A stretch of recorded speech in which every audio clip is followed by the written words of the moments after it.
राधे राधे दोस्तों, आज की वीडियो में हम मौनी अमावस्या व्रत की कथा सुनेंगे। पुराणों के अनुसार कांचीपुर में एक ब्राह्मण रहता था। उसका नाम देवस्वामी तथा उसकी पत्नी का नाम धनवती था। उसके 7 पुत्र तथा एक पुत्री थी। पुत्री का नाम गुणवती था। ब्राह्मण ने 7 पुत्रों का विवाह करके बेटी के लिए वर खोजने अपने सबसे बड़े पुत्र को भेजा। उसी दौरान किसी पंडित ने पुत्री की जन्म कुंडली देखी और बताया, सप्तपदी होते होते यह कन्या विधवा हो जाएगी। तब उस ब्राह्मण ने पंडित से पूछा, पुत्री के इस वैधव्य दोष का निवारण कैसे होगा? पंडित ने कहा, सोमा का पूजन करने से वैधव्य दोष दूर होगा। फिर सोमा का परिचय देते हुए उसने बताया, वह एक धोबिन है। उसका निवास स्थान सिंघल द्वीप है। उसे जैसे तैसे प्रसन्न करो और गुणवती के विवाह से पूर्व उसे यहाँ बुला लो। तब देवस्वामी का सबसे छोटा लड़का बहन को अपने साथ लेकर सिंघल द्वीप जाने के लिए सागर तट पर चला गया।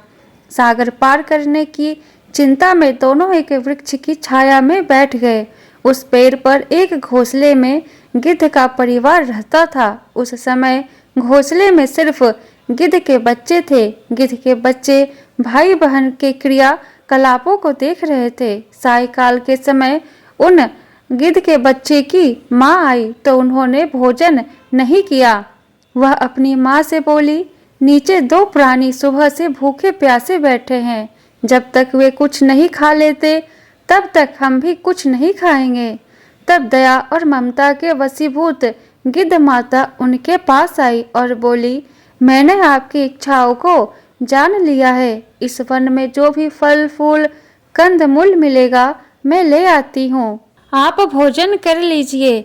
मैं प्रातःकाल आपको सागर पार कराकर सिंघल द्वीप की सीमा के पास पहुँचा दूंगी। और वे दोनों भाई बहन गिद्ध माता की सहायता से सोमा के यहाँ जा पहुँचे। वे नित्य प्रातः उठकर सोमा का घर झाड़ कर लीप देते थे।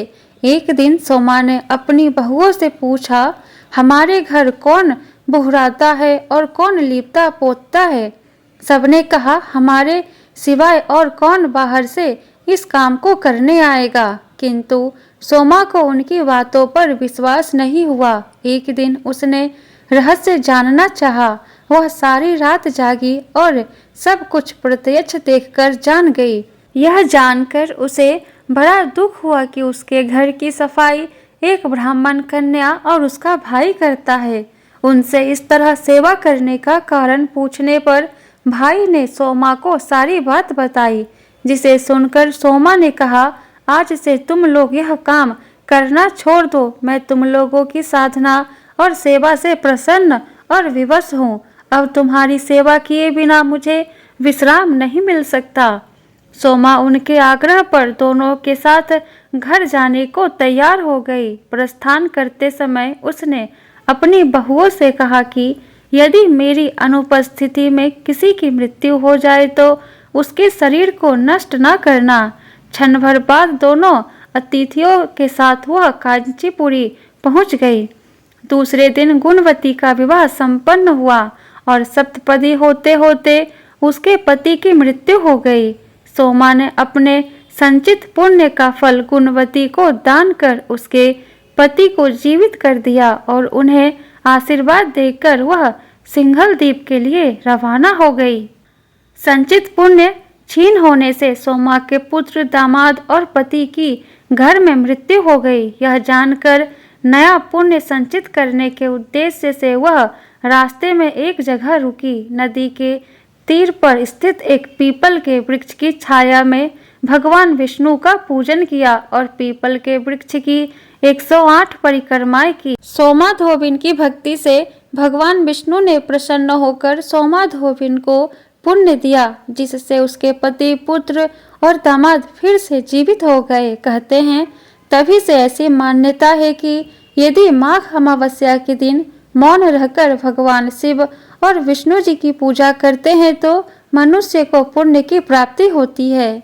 इति मौनी अमावस्या व्रत कथा संपूर्ण। बोलो विष्णु भगवान की जय, शिव शंकर भोलेनाथ की जय, लक्ष्मी नारायण की जय। वीडियो पसंद आया हो तो वीडियो को लाइक कर दे और ऐसे ही वीडियो देखने के लिए चैनल को सब्सक्राइब करके बेल आइकन को ऑन कर ले, जिससे मेरी अगली आने वाली वीडियो की नोटिफिकेशन सबसे पहले आपको मिले। तो फिर मिलते हो मैं आपसे नेक्स्ट वीडियो में। जय श्री कृष्णा, राधे राधे।